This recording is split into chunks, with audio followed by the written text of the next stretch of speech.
Welcome to the Flying Trout Podcast. Here, we're dedicated to the pursuit of wild experiences, finding space and connection on the water, and to sharing the stories that come with living a life out there. Ready? Let's get it.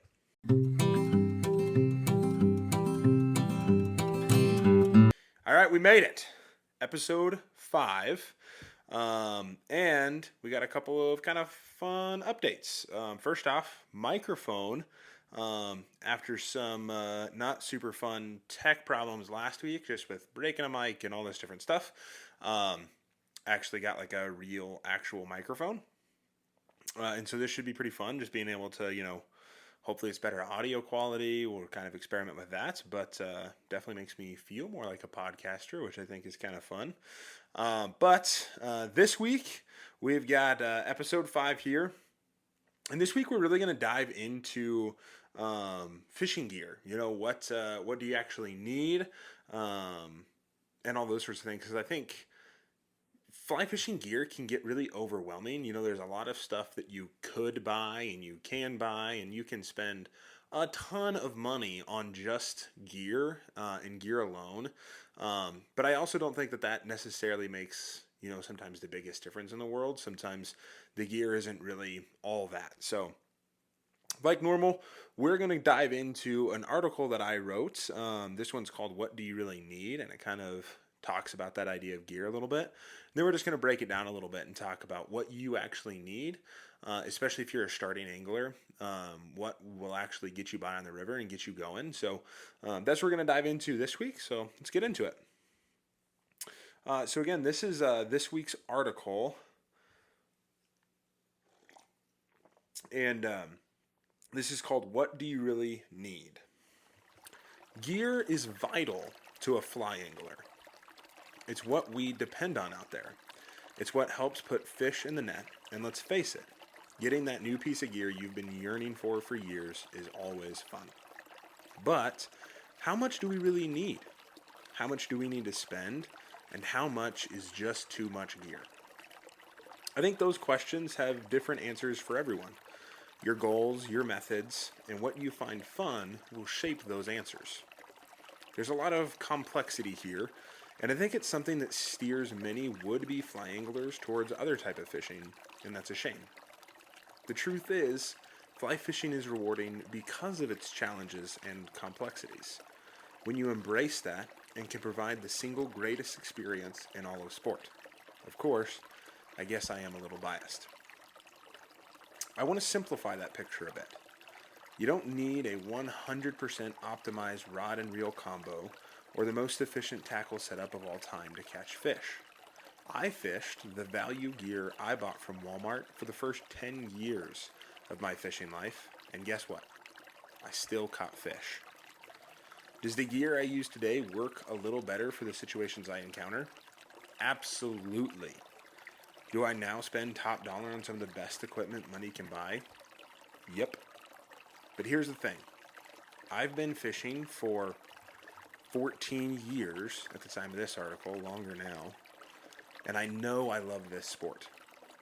I know I'll use the gear.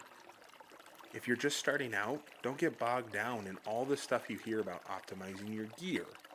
That's step 10, and you are on step 1. Buy the cheap stuff. You can get a full rig, a rod, reel, line for around $50. Grab a box of assorted flies for $10, a couple leaders, and some 4X tippet for another $10, and just get out on the water. Don't overthink it. Just go fish. Or take a guide trip.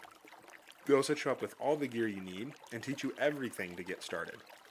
Truth is, fly fishing has never been easier to learn than it is right now. So, what is important when starting out? Honestly, the number one thing you can do to maximize your time on the water is learn how to cast. That's more accessible than ever. Search "how to fly cast" on YouTube and you'll probably get 100 of solid tutorials. My dad taught me by putting me outside with a rod and a bucket. He told me once I could land the fly in the bucket, he'd take me to a river. I still practice that way today from time to time. Go to a park or your backyard, drop a hula hoop on the ground, and practice your accuracy. When there's no pressure, there's no fish, there's no distractions, you can focus completely on your casting. I do this even now to keep my presentation dialed. Another critical skill is tying knots. If you can't tie knots, you can't tie on a leader, tippet, or flies, and I don't care how good your cast is, you can't catch fish with just fly line. Be pretty cool if you could, though. I'm just saying, if you got a video of doing that, that'd be impressive. This topic always gets way too complicated. There are tons of knots, but starting out, you only need two, I think.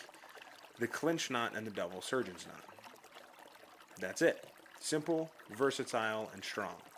Learn those and practice them. So many people get wrapped up in buying the best gear, but never stop to build their fundamentals. Some of those people don't catch fish, get frustrated, and leave the sport. There's a learning curve to fly fishing. No amount of money spent is going to make you a better angler. It's not what about you use, but about how you use it. So don't let your gear hold you back.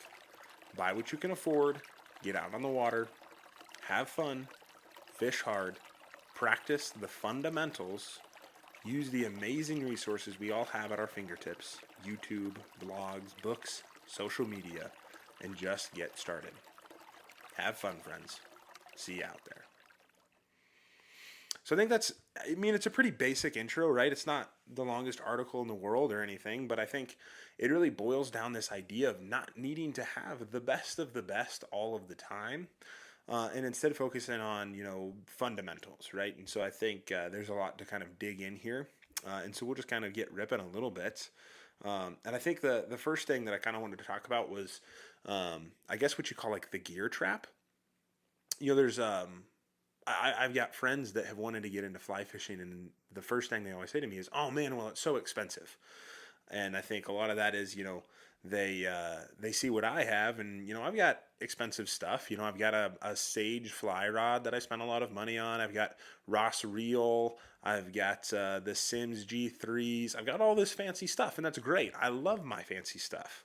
But I mean, we're talking with all of that combined, a couple of grand, $3,000 maybe with all of my combined things, and that's not even counting if you throw in, base layers and stuff like that for the fall too. But I think a lot of people see that gear, right? And they see what these people that are super bought into it, they see all the gear that those people have, and they think, man, there's no way I can just spend a couple $1,000s to get into a river. And I can absolutely understand that. If you have never fly fished before and you've never done any of that, then 110%, you shouldn't be spending multiple thousands of dollars on gear to just step in.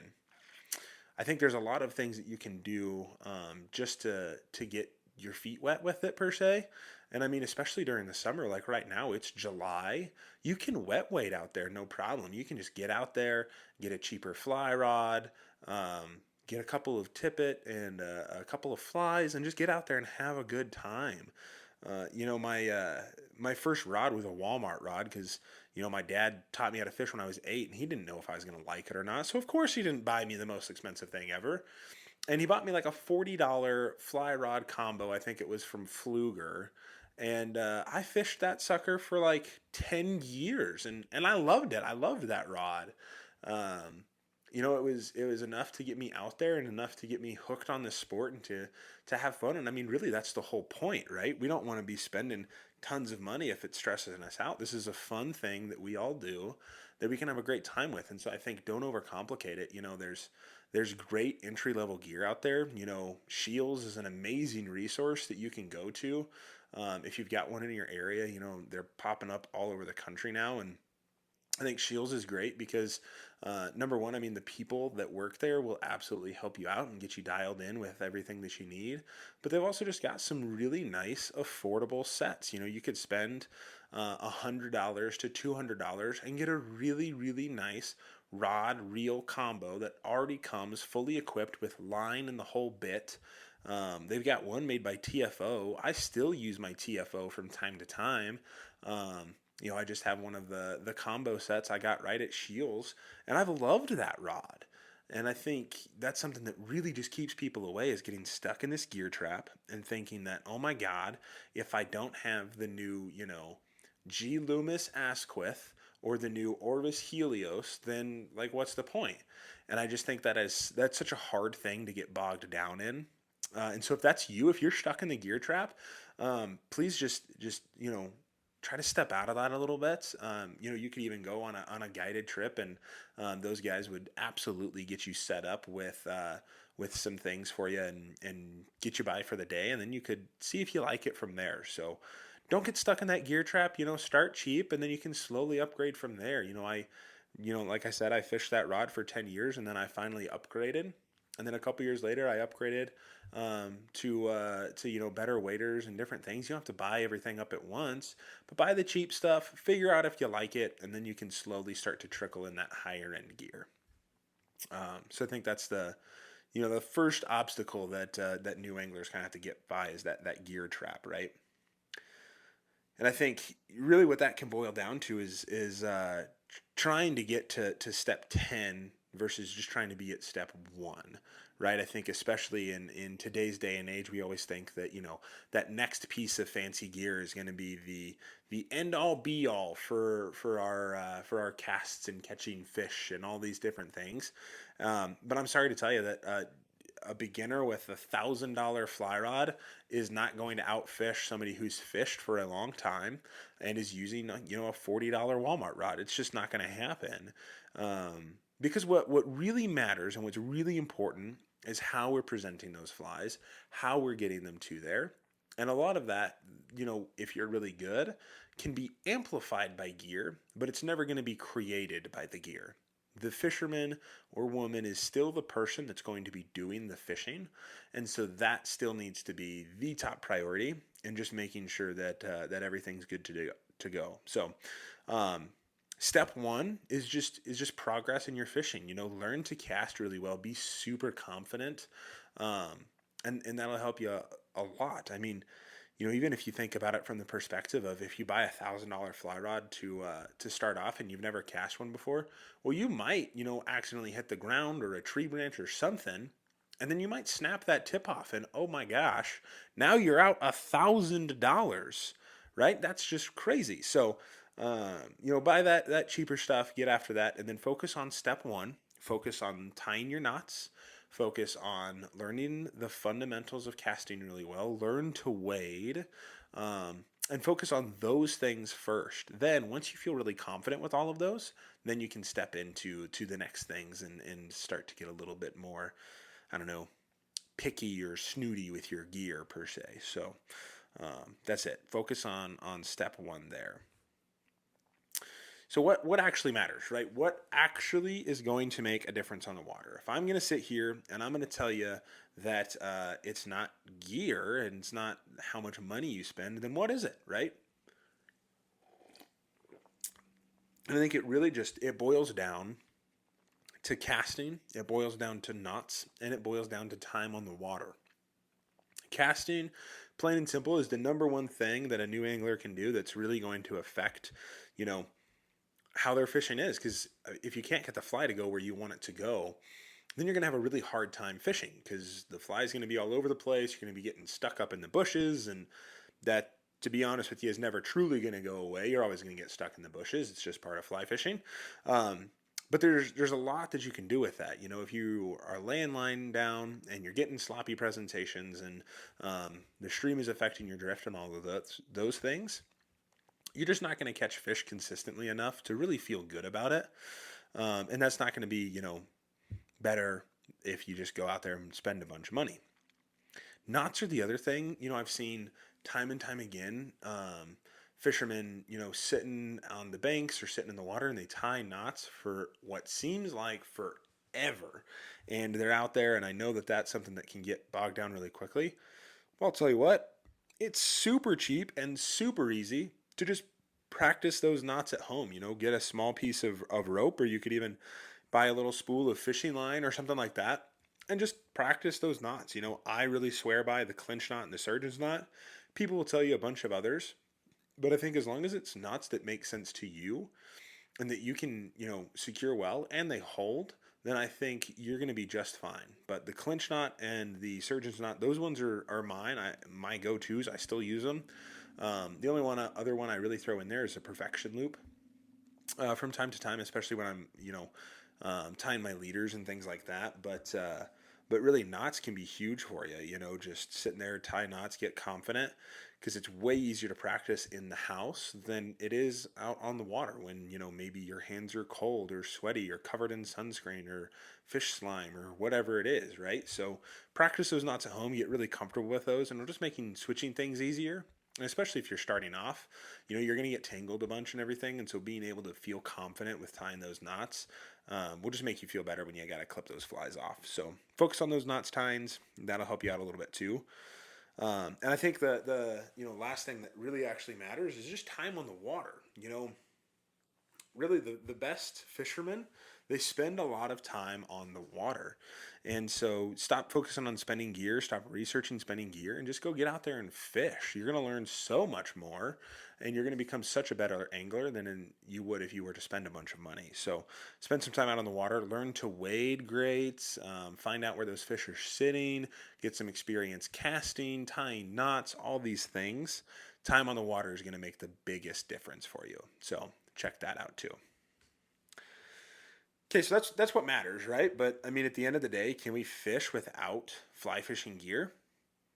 No, not really. You could go out to a river and you could try to grab fish, and again, if you can do that, then please send me a video because I would love to see that and have a great laugh.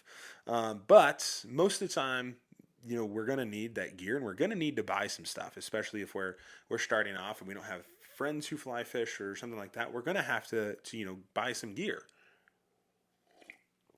So what do you buy? Well, I've got a small little beginner setup that I think can be really inexpensive. We're shooting for maybe like under $500, under $400, somewhere in that range to get everything you need to go out to a day of fishing. So I think first thing, you do need a rod, right? We need a rod, and we need a rod that has line on it and all these things. And so I think when you're starting off, buy a combo set. Combo sets are great.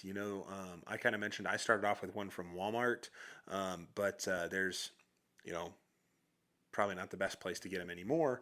But I think Shields or something like that. Those are great places to go. They've got friendly staff that'll help you out. They've got the product there. They've got knowledge.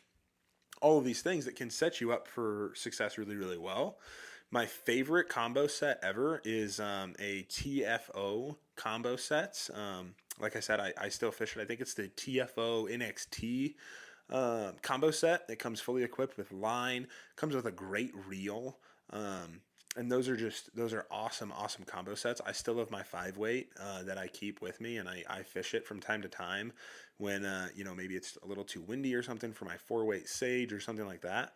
My TFO NXT, I love that rod, and I think it's great.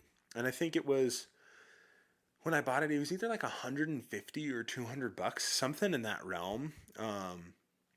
And so, I mean, like, that's pretty doable, right? Like, you can save up a little bit and buy that. And like I said, it comes fully equipped with line and all those things. Orvis makes some great ones. Fluger makes some really, really cheap ones. Lamson, I know, makes some as well. Reddington makes great combo sets for a really fair price. So check all these out and just find something like that, and I think that'll get you, set up in the right spot and have a rod that'll last you, a good couple of years of really learning to fish, and be really nice for you. Next thing, you do need some flies, right? So we've got our rod and we've got line on it, and we need some flies, right? So I would keep it really simple. If you're, just going with that, but you can just stop into, a Shields or a local fly shop or something like that, and ask the people working there. Be like, hey, what's biting right now? What should I start out with? Tell them you're just starting out, and get some tips on good flies to start off with. For me, it's always going to bow down to pheasant tails, hare ears, elk hair caddis. Maybe a parachute Adams in there, just things like that. Things that are going to be really, really nice and easy for you. And then just ask, your local fly shop or a great place that's got good knowledge, and they'll let you know. You also need some leaders. I wouldn't overcomplicate leaders because they can get really, crazy. I'm tying my own leaders now, and it's super fun and super rewarding, but it is crazy, and I acknowledge that. And so, take it for what it's worth. But really, all you need is you need some leaders, like a good pack of leaders. It comes with like 3 of them. You can probably get those for like $20, 10, $20, something like that. Nothing crazy. And then just get a spool of 4X tippet and a spool of 5X tippet, just to give you a couple different sizes to kind of flop between, and that'll get you really starting off. You can tie those straight onto that fly line. Go to your fly line to leader to tippet, and you'll be in a good place there. Two really easy things I think you need is just a pair of forceps and a pair of nippers. You can get those for like $5 a piece, something like that. It's not crazy, and those will just help you on the water. Especially the nippers you'll need to clip off line, and the forceps are really nice if like a hook is hard to get out of like a fish's mouth or whatever. You can use that, or for just grabbing small things. So pair of forceps, pair of nippers, and then last thing is polarized sunglasses. If you're fishing without polarized sunglasses, then to be honest, you're just doing it wrong. Polarized glasses really help you see below the surface of the water, and they just protect your eyes as well from the sun and everything. And you can get a pair of polarized sunglasses at Walmart or the gas station or anything small like that. And, you can get them for $5, $10, $15. If you can upgrade to a nice expensive pair of glasses, I would absolutely get a pair of either Costas or Maui Jims. Both of those are great sunglasses. They're going to protect your eyes, and those can be used, no matter what you're doing out in the woods or out in nature. Polarized sunglasses are huge, just to protect your eyes, help you out a little bit there. So definitely invest in those. Those might even be the first thing that I would maybe get a little bit more expensive on than everything else. So those are kind of the first things I would focus on getting set up, and beginner setup. Get that reel, just basic flies, get some leaders and some tippet, and then forceps, nippers, and a pair of polarized sunglasses. And honestly, with that, you should be rocking and rolling. Maybe a little something to throw it all in. A cheap chest pack or a fanny pack, or even a backpack you got laying around the house, just something like that, just to get you rolling. But that'll really get you set up in a good spot. So really, that should be pretty good. Last thing I kind of wanted to talk about with this was just, I think there's a tendency for fly anglers to feel like they are not as legit or not as welcome in the community if they don't spend a bunch of money on gear. And so if that's you, I just wanted to kind of encourage you a little bit and just say, first off, I don't think that's the truth at all. And I think you should just spend what you are able to spend. Even if you fished for years and you're still on your Walmart rod, great. You're probably still catching more fish than some of the guys out there who just bought the new Orvis Helios and can't catch a fish to save their lives. So don't let that bog you down too much.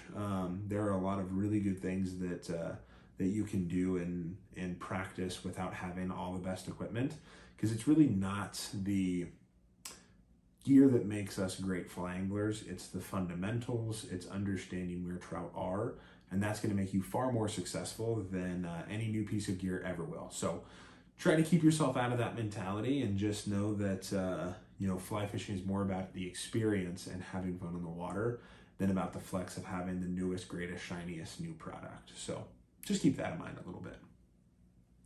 Gonna finish off here with just a couple of listener questions that I've got here for you that kind of pertain to this. So first question I got here for you is, what's the first piece of premium gear I should buy once I get into the sport? So you already bought your basic stuff, and now you're looking at upgrading. And I think the first place I would start, and I kind of mentioned it before, but I'd start with sunglasses, because you're going to use them in more situations. You're going to use them for hunting or shooting or whatever that looks like for you. You're going to use those more. So get you a new pair of sunglasses.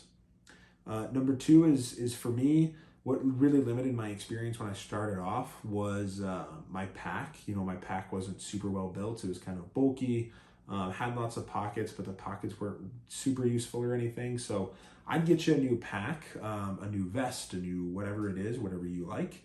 I'd get a new one of those just to make sure that you're, performing really well in the water and that's not slowing you down. And then third is I'd upgrade your rod. I think better rods can give you a ton more accuracy on the water and just a ton more power and all these things. So get you a new pair of sunglasses, upgrade those first, then a new pack if you feel like you need it. If you love your older pack, then great, don't worry about it. And then third, get a nice rod, spoil yourself a little bit, and going from the cheap rod to the expensive rod is going to feel absolutely crazy. It's one of the coolest feelings ever. So definitely focus on that. Second question I got here is, how do I know when it's time to upgrade my gear? I think that's another really, really good question. And for me, it just comes down to a really simple question you can ask yourself. Is your current gear limiting you on the water?